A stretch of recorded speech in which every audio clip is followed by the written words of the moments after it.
কি রে বন্ধু, কি খবর তোর? এই তো আলহামদুলিল্লাহ ভালো। তোর কি খবর? বেশি বালা নেই রে, এই জায়গাটা বেকার আছে বুঝছস, অ্যাক্সিডেন্ট হয়েছিলাম তো।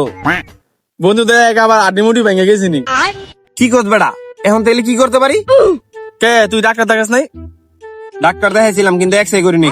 তুই এক কাজ কর, কালকে জিয়াতে বরিশাল থেকে আইছি, তুই অলগে দেখা করে দে। কে ওরতে যামু কে? আমি শুনছি কালকে ওই বরিশাল মেডিকেল থেকে আইছি।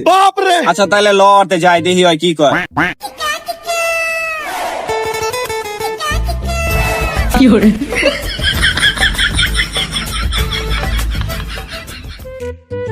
ওই যে জিয়া ল যাই। ল যাই।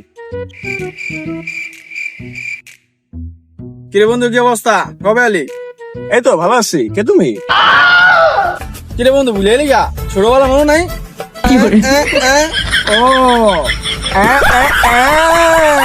তাহলে অনেক চিনছস। যাক, যে কথা তোর কই দিয়েছি, ও এবার গাড়ি অ্যাক্সিডেন্ট করছিল, অ্যাক্সিডেন্ট করার পরে ওর এই হাঁটিতে সমস্যা হয়েছে। তুই অলগ কথা কয়ে দেখ। তাহলে ভাইয়া তোমার কি সমস্যা? ভাই আমার অ্যাক্সিডেন্ট হয়েছিল তো, অ্যাক্সিডেন্ট হওয়ার পরে তো এই জায়গা বেকা হয়ে আছে বুঝছেন, অনেক কি সমস্যা বুঝতে পারতেছি না, অনেক ব্যথা করে। কেন এক্সরে করো নাই? সরি, এক্সরে না, এক্সরে করো নাই?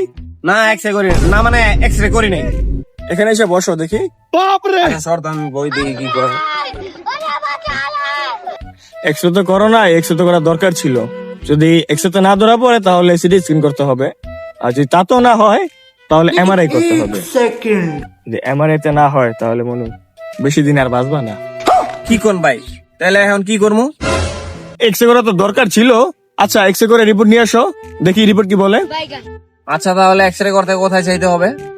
তাহলে আমার এই বরিশাল সুদিনবং মেডিকেল চেম্বারে আসো, দেখি ওখানে করে।